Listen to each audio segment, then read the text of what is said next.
Hey everyone, it's me, Noah Meehan on the Arc of Truth, and today, on this Friday, on May 11th, we are going to be, again, talking about the whole Iran situation, at least what's happening within the Middle East. I already known that, it was obvious how Trump was going to react to this with pulling out of the nuclear deal, which, by the way, I so much support, and I'm glad that he did. But I did not think that Iran would make this sort of into a more violent issue, if you know what I mean. I was expecting threats, chance of death to America, the burning of American flags, that sort of thing, which some of it did happen, but I was a little bit surprised of what some of their military actions were.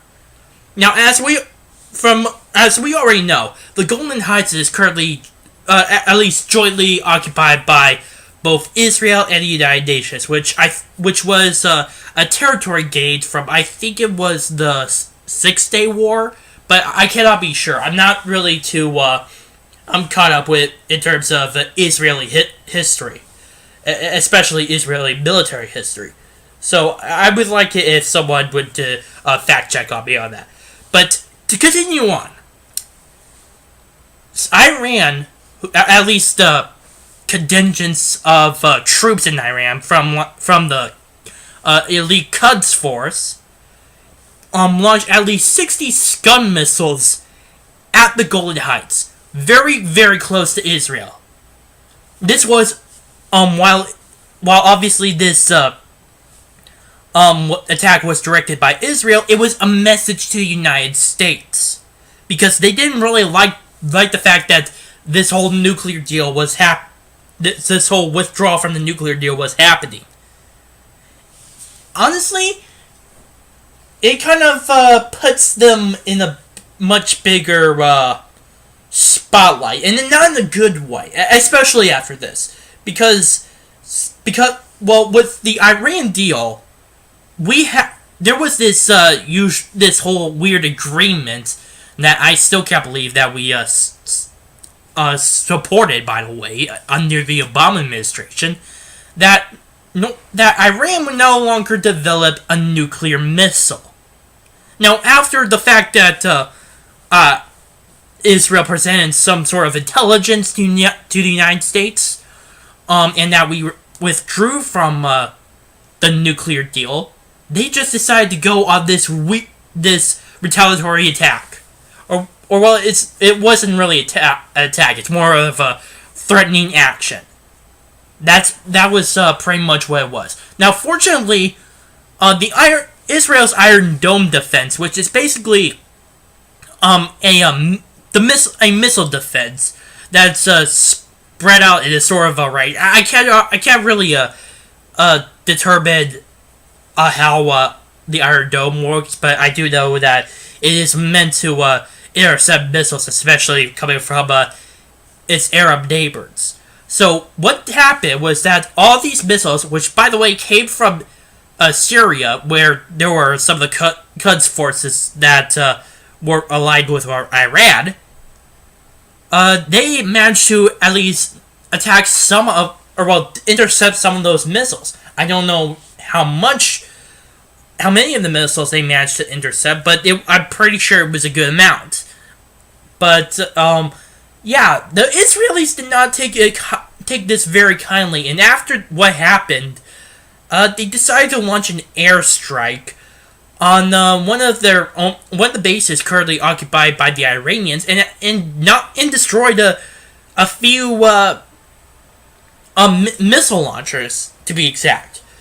And that definitely was a message to Iran because of what happened. But again, this whole entire narrative, this is a message to the United States, because Israel is a major U.S. ally, and as we already know, Trump has been a major supporter of Israel. Hell, there's going to be in a few weeks in the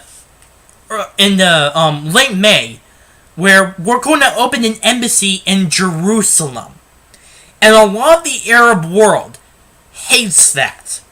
They really hate that, including the United Nations. That is how much he supports Israel. And attacking Israel sends a message to Trump, especially over this decision. If Iran suddenly attacked Israel, but it did not include any event like the withdrawal of the nuclear deal, then it would have been obviously directed toward Israel. But no, this came within a few hours. So, with this attack on Israel, it's also an attack on President Trump. Not a realistic attack by military standards, if unlike American or U.S. forces stationed in the area, but definitely more of the message where, see, we hit your ally. If this is what you're going to do, this is what is going to happen. That was the message that they were going to send. And I don't think Trump is really buying that. In fact, and despite what they were trying to do, I think this actually blows up in their face. I think it actually does.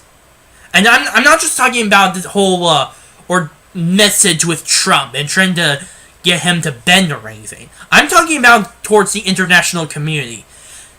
We already know that Europe, especially the European Union, wanted America to continue to be in this deal. Like I said before in my previous video on Monday.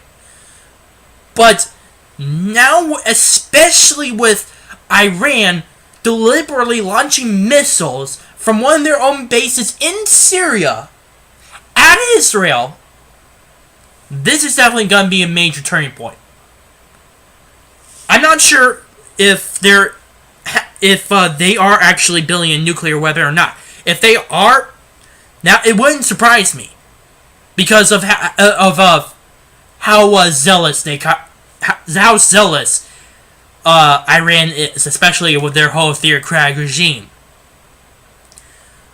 But again, I think that this bites them in the butt because of how badly this would look out for them toward the international community. If they simply did not do anything, maybe issue a statement denouncing the United States, they would have probably still had some European support. But as a result of using military force, especially on an American ally, this does not look good. Even if it's for some small thing like withdrawing from the nuclear deal, and maybe even eventually getting a new one that actually works better, it still doesn't look good on Iran. In fact, I think this is going to be placing way more pressure on them as a result. And it is really funny because they're the ones who launched the military attack, and yet they are it's just blowing up in their face, and they're having the consequences as a result. It's a little bit ironic, but it's also poetic justice, in my opinion. But I don't know how this will end up. There's been like a weird debate over whether or not this may lead to a war with Israel or Iran, but I don't think that will be the case. I think it'll be the status quo, but there's going to be way, way more pressure on Iran as a result. Nothing more. That's all I think that's going to happen. I can be wrong about this, and there could be a possibility of an airstrike. But I'm pretty sure that if there is a war between Iran, and Israel is going to wipe the floor with Iran. it will eliminate them. It would be pretty much the same thing as what happened to every single war that Israel has fought in, where it's pretty much been the victorious power. And I think that will just be the result of any conflict, especially against Israel. So again, I do not think that there's going to be any change. I think that there's going to be a status quo, and there will be more pressure on the Islamic Republic of Iran as this continues to go forward. That's all I have for you today. My name is Noah Meehan on the Arc of Truth. Please post comments down below, share this video, and subscribe to my channel. It would really help me out. And don't forget the likes too below. Bye.